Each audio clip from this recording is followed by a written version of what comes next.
Before we begin today's video, here's the grand reveal of my persona's redesign. I ended up changing my initial draft for the bangs a little bit to look a bit better visually in my opinion. I think it's a definite improvement to what I had, and I think it blends my inspirations together in a more cohesive way. Getting the eyes right took many tries. I was so annoyed. I had a whole other version of the sprite that I'd drawn, completely colored and everything. And then the more I sat with it, the more I did not like it. So I went back a few days later and completely redrew the whole thing again. I did that to myself though, deciding to stick with such a specific nostalgic art style, so it is what it is.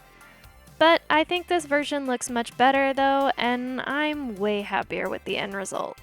I hope you guys like it too. For today's video, I wanted to do something a bit more focused on art. Something I think I should actually try to do more of, rather than just focusing on talking about a specific series. This is kind of inspired by Siren sketches here on YouTube and her Disney princesses as D&D characters.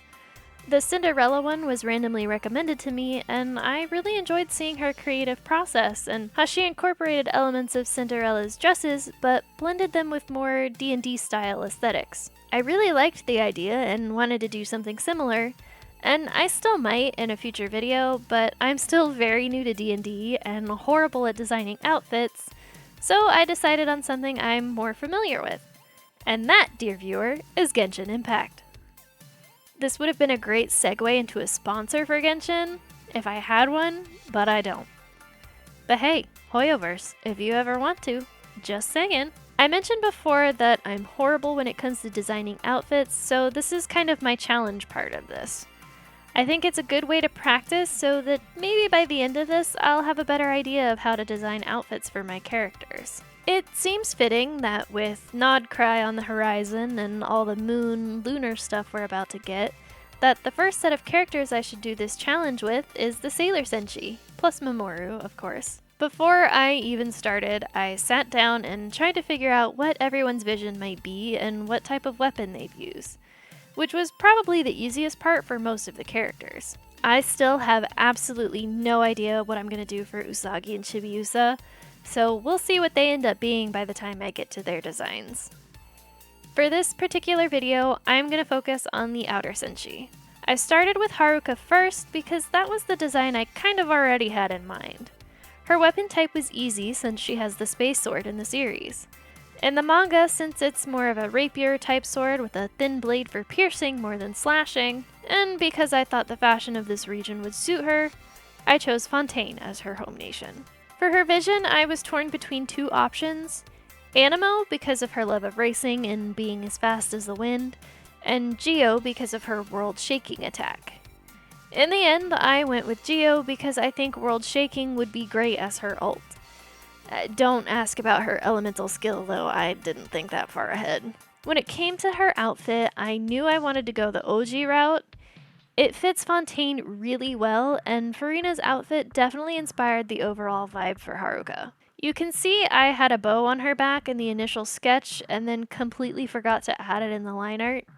Then I tried and failed to make it look nice when I noticed and went back. But just know, there's definitely a bow back there, and that's where she wears her vision. Her color scheme, of course, comes from her Senshi form.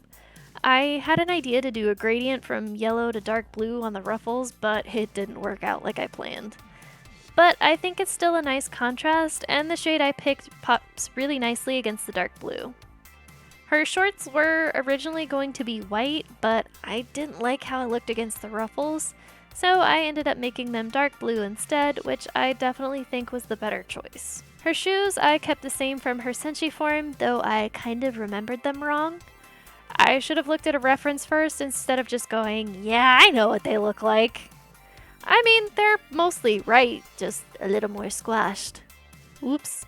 As for her background, I didn't really think too hard on that, but what I do have is that she is currently working as a bodyguard for a certain famous musician in Fontaine. And at least once a week, the Steam Bird is rampant with sightings and speculations about their true relationship. They're not exactly hiding it though, so if anyone were to actually come ask them, they'd tell the truth. But no one has, so the rumors continue to provide a source of amusement for the two of them. That is to say, they are definitely romantically involved. Haruka herself is a very charming and dashing individual, so she has plenty of admirers in Fontaine. Many regard her as a sort of prince-like figure. Perhaps she's part of the Maison Gardiennage or the Spina di Rosula. I'm not sure, I didn't think about that part. I do think that the outfit might be a little plain for Genshin, but I still like it. And once I finished this, I actually went back and added some pinstriping in on the black side as well. Next is Michiru, of course. She was one of the easiest ones to figure out. She is, as expected, a Hydro character. She really couldn't have been anything else. For her weapon type, I decided to go with Catalyst, with the Deep Aqua Mirror as her weapon. Did briefly consider the violin, though. Skill-wise, I'm a little unsure exactly how to incorporate her attacks as Genshin skills, but I do think that her summoning a tidal wave in the middle of a fight would be pretty funny. I think it'd also be fun for the Outer Senshi to work as their own team lineup, since there's the perfect amount for a Genshin team. I think Haruka would be the main DPS, so Michiru would probably either be the support or sub-DPS to back up her partner. Like Haruka, Michiru would also be from Fontaine, and she is, of course, the aforementioned famous musician. I like to think that she sought out Haruka specifically to become her bodyguard, and the two really hit it off. In the original series, Michiru is pretty wealthy and definitely gives off rich heiress vibes, so I think in this universe she would be from a family of famous musicians, and she's considered to be the most talented star among her family. To that end, I really wanted to come up with something that symbolized that elegance while also keeping her ocean theming.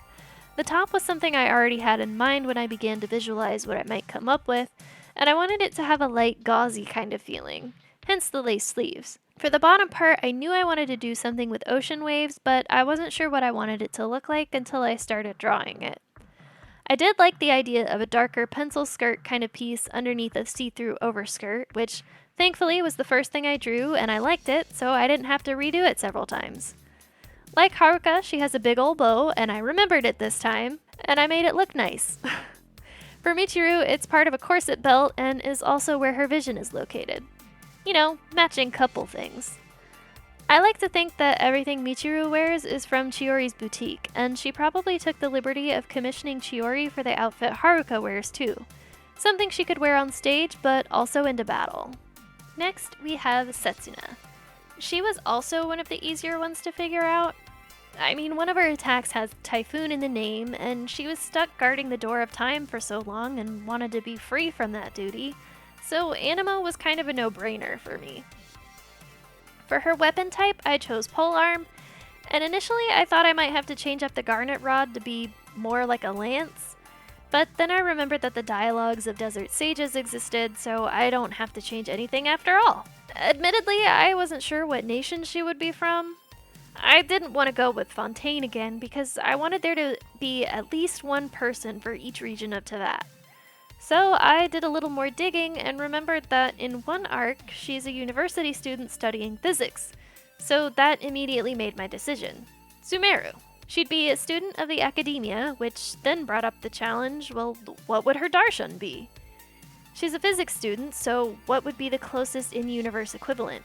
I'm tentatively saying Spantamad for now, but I'd love to hear what everyone else thinks. For her outfit, I knew I wanted her to originally be from the desert, and since Spantamad students travel a lot, I knew I wanted to keep her outfit relatively light, something she wouldn't overheat in. This also means that I had to give her different shoes than her Senshi form, unfortunately. Sumeru characters also have a lot of ornamentation on them, so I tried to keep that in mind without going too overboard. My main inspirations here were Faruzan and Candace's outfit. Her ult, I think, would be Chronos Typhoon, but I think her elemental skill would be some kind of heal for the party, since there's also an arc where she's a school nurse at an elementary school. Truly, a woman of many talents. Overall, I actually really like this design, and I think it turned out pretty well. Last but not least, the outer Senshi I struggled with the most, and of course it was one of my favorites, Hotaru. Much like Usagi and Chibiusa, I had no idea what kind of vision she'd have. Unlike most of the other Senshi, her attacks don't really have any kind of element to them. At first, I put her down for Electro just because it was purple, but that didn't really feel right to me. Then, while I was agonizing over what to do for Usagi and Chibiusa, Hotaru's element hit me. Cryo. My reasoning here was something along the lines of how the embrace of death is always described as icy. So I figured, at least in this context, that was as close as I was gonna get. Her weapon type, of course, was the easiest part of this process. She's also a polearm user with the Silence Glaive as her signature weapon. Unfortunately, that got cut off with the pose I chose, but oh well. Like Setsuna, I wasn't sure where to put her. I considered Natlan because of the Night Kingdom, and my other choice was Liyue because of Chongyun and Shenhe's exorcism abilities and the Wangsheng funeral parlor. In the end, I chose Liyue, so again, I could have at least one person from each region. Plus, she kind of gives me Adeptus vibes, or at least an Adeptus disciple.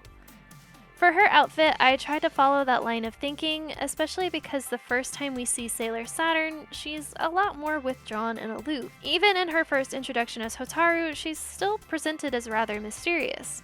Kind, but still awkward. My inspiration here was mainly Xingqiu with all the ruffles, and I thought about giving her some kind of leggings, but ultimately decided it would look better without them. As for her backstory, I think it would kind of be something similar to Shenhe, in that her dad went a little off the rails.